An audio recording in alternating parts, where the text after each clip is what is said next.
The NFL has largely remained unscathed when it comes to the impact social justice politics has on television ratings. Now, they took a hit back in 2016 when Colin Kaepernick traded in his helmet for his Fidel Castro t shirt. Now, he may have traded in his helmet, but he did not trade in his knee pads because he spent time before each NFL game down on one knee. If there's one thing social justice warriors know, they know how important knee pads are when it comes to kneeling. The NFL, they have a strange relationship with the social justice movement. Unlike the NBA, where team owners like Mark Cuban are front and center promoting woke politics, it's not really like that in the NFL. The league has kind of a hush hush type of support for SJW causes. They support it on the DL financially, but that's really about it. It's almost like the NFL is ashamed of social justice. They do just enough so the media and the virgins on Twitter will leave them alone. They keep social justice warriors at an arm's length. However, a new report released this morning by Fox Business, it exposes the NFL. It paints them in a negative light. We have briefly covered the NFL's Inspire Change initiative here on the channel. I believe we talked about it back in June and then once before the regular season began. One of the groups that receives money from the NFL through the Inspire Change initiative is the Community Justice Exchange. The following is the description of the Community Justice Exchange according to the NFL's website. Community Justice Exchange is a national hub that provides support to community-based organizations that are building a new vision of community justice through bottom-up interventions in the criminal, legal, and immigration detention systems. I know it's difficult to understand that word salad if you're not fluent in the language of the woke, so let me translate that for you.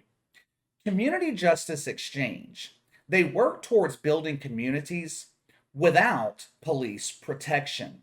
Now, you may be wondering, how are they going to get that accomplished? I'll tell you their strategy, the strategy they've been using since last summer. There's a key word in that description that's easy to overlook if you don't know what you're looking for.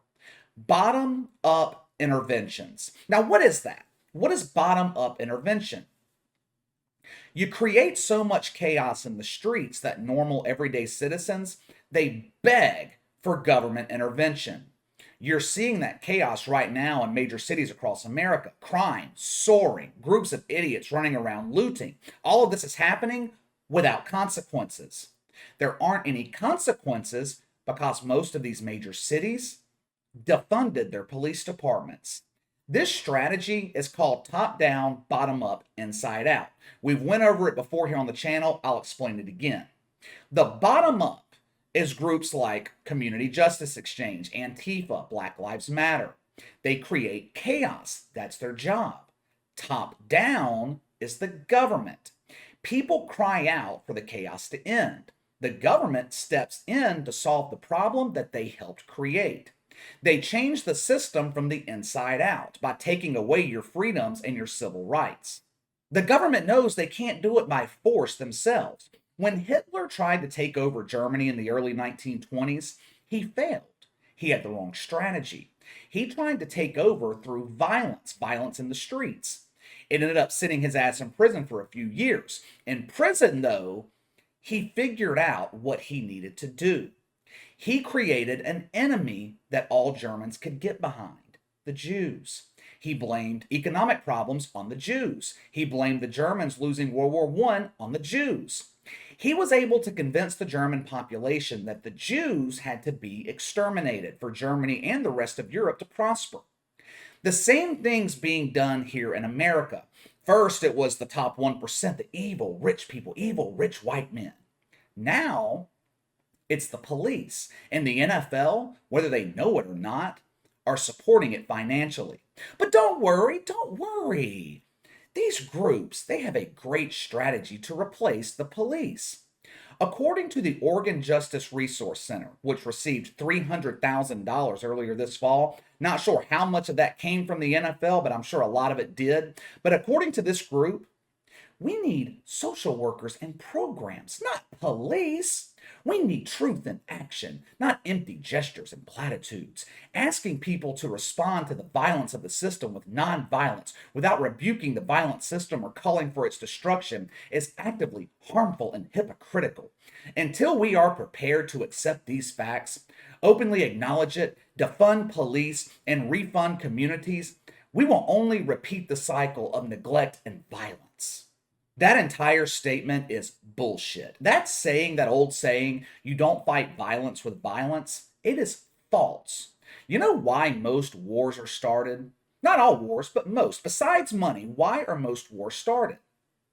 Because diplomacy didn't work. You have to resort to violence. When Osama bin Laden flew 2 planes into the World Trade Center, was anyone thinking about diplomacy and reason? You can't fight violence with violence. We need to hook Osama bin Laden up with a nice therapist. No. We went over there and we killed him. The Oregon Justice Resource Center was upset back in September because a grand jury cleared a police officer in a shooting. The OJRC was upset because the officer killed a man who pointed a replica gun at him. What the hell was he supposed to do? Excuse me, sir, is the gun you're pointing at me real or is it fake? If it's real, is it loaded? Maybe we can de escalate this situation by calling in a social worker to help us talk through this issue. Criminals do not respond to niceties. They don't respond to reason, logic. They don't respond to softness.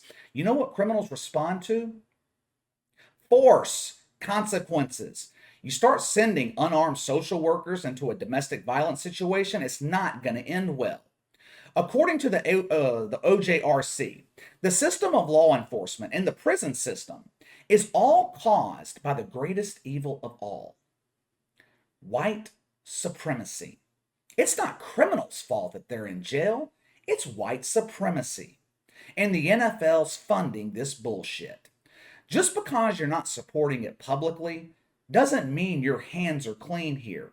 These groups that the NFL's funding, they want to abolish all prisons. We need programs, not prisons. Really? Programs, huh? Tell me, which program is going to rewire the brain of a child molester? Which program is going to change the mentality of a domestic abuser? You want programs for drug users instead of prison? All for it. But for hardened criminals, programs do not work. They need to be off the streets. The thing is, these social justice groups, they know this. They know defunding the police puts minority communities at the greatest risk. They know it doesn't work. They know bail reform will put repeat criminals on the streets only to commit more crime. So why are they doing it? Chaos, creating chaos to implement change, just not the change the idiots who support them think. The NFL has 33 social justice grant partners. One of them is called the Vera Institute of Justice. The NFL donates money to this group, but check out the difference in their philosophies. This is the statement the NFL gave Fox Business for this article.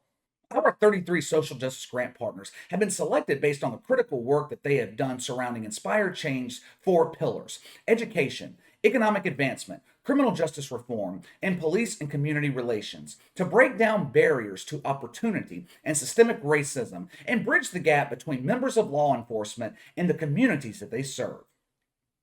That last part is key. Bridge the gap between members of law enforcement and the communities they serve. On the surface, that's noble.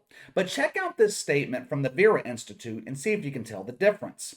Vera is committed to dismantling the current culture of policing and working towards solutions that defund police and shift power to communities. Now is the time to stop tinkering with police reform and to enact wholesale change. We're building on this unique moment of public awareness, outrage, and calls to defund the police. 2 completely different mentalities. The NFL statement is about communities working with the police. The Vera Institute is about dismantling the police. The question is, does the NFL know this? Do they know they're financing social justice groups that want police departments across the country dismantled? I couldn't tell you. I don't know. On one hand, When you're an organization as large as the NFL, it's easy to donate money to causes that appear good on the surface, but are shit once you do a little bit of research. On the other hand, how could they not know? How could they not know this? The social justice mask has come off.